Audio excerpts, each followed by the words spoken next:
হৈ যোৱা half yearly exam 2024 subject general science সাধাৰণ বিজ্ঞান ক্লাছ 10 প্ৰশ্ন কাকতখন চাই লোৱা মৰিগাঁও ডিস্ট্ৰিক্ট বহুত টাফ প্ৰশ্ন আহিছে এতিয়ালৈ মই বহুত ডিস্ট্ৰিক্টৰ প্ৰশ্ন কাকত সলভ কৰিছো আটাইতকৈ টাফ প্ৰশ্ন এইটোই আছিল টান তো তোমালোকে চা এক নম্বৰৰ আনসাৰটো হৈছে সি2 শুদ্ধ নম্বৰ 2 টোৰ আনসাৰটো চোৱা তোমালোকে বি2 শুদ্ধ নম্বৰ 3 ৰ আনসাৰটো চোৱা সি2 শুদ্ধ নম্বৰ 4 ৰ আনসাৰটো চোৱা বি2 শুদ্ধ নম্বৰ 5 ৰটো চোৱা Number 5 or तुम्हार A2 खुद हो Number 6 और प्रश्न तो स्वा Number 6 और C2 खुद हो Number 7 स्वा Number 7 और तुम्हार लोकर B2 खुद हो Number 8 स्वा Number 8 और तुम्हार लोकर A2 खुद हो Number 9 स्वा Number 9 और तुम्हार लोकर C2 खुद हो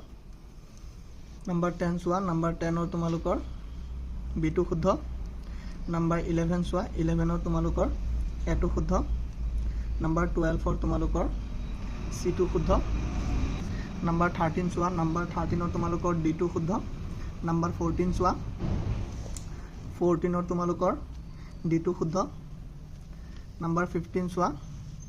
15 ৰ তোমালোকৰ A2 শুদ্ধ Number 16 চোৱা 16 ৰ তোমালোকৰ C2 শুদ্ধ অৰ্থাৎ তোমালোকৰ এটো D হ'ব C দুটা আছিল অপচন D2 শুদ্ধ Number 17 চোৱা 17 ৰ A2 শুদ্ধ Number 18 চোৱা 18 ৰ তোমালোকৰ D2 শুদ্ধ কোৱেশ্চন পেপাৰখন বহুত টাফ আছিল Number 19 চোৱা 19 ৰ তোমালোকৰ B2 শুদ্ধ Number 20 চোৱা Number 20 ৰ তোমালোকৰ D2 শুদ্ধ 21 চোৱা 21 ৰ তোমালোকৰ B2 শুদ্ধ 22 চোৱা 22 তোমালোকৰ D2 শুদ্ধ 23 তোমালোকৰ C2 শুদ্ধ 24 চোৱা 24 তোমালোকৰ C2 শুদ্ধ 25 চোৱা 25 তোমালোকৰ D2 শুদ্ধ 26 তোমালোকৰ A2 শুদ্ধ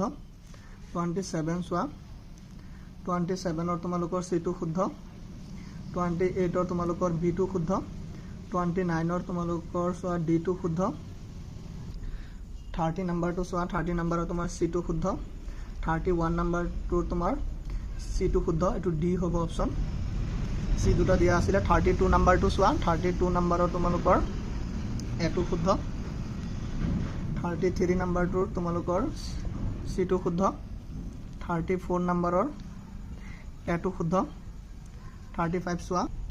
35 number B2 শুদ্ধ 36 number to চোৱা 36 number और तुम्हार B2 शुद्ध 37 और D2 शुद्ध 38 और D2 शुद्ध 39 number चुआ 39 number और C2 39 number और C2 शुद्ध 39 number और B2 शुद्ध 40 B2 शुद्ध 41 number टूर B2 शुद्ध এই কোৱেশ্চনত অলপ কনফিউজন আছে যদি তোমালোকে কাৰেক্ট জানা তেতিয়া তোমালোকে কমেন্ট কৰিব পাৰা 42 নম্বৰ চোৱা 42 নম্বৰৰ B2 শুদ্ধ 43 নম্বৰৰ তোমাৰ A2 শুদ্ধ 44 ৰ তোমাৰ B2 শুদ্ধ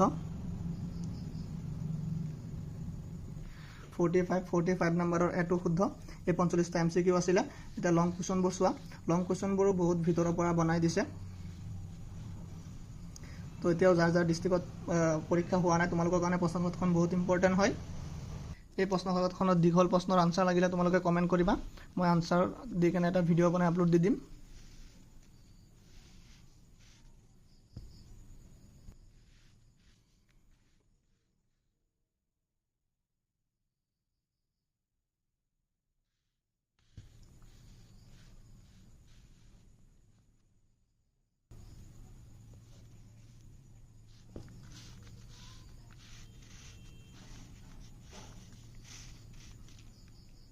এইখিনি আছিল প্ৰশ্নকাকতখন থ্যাংক ইউ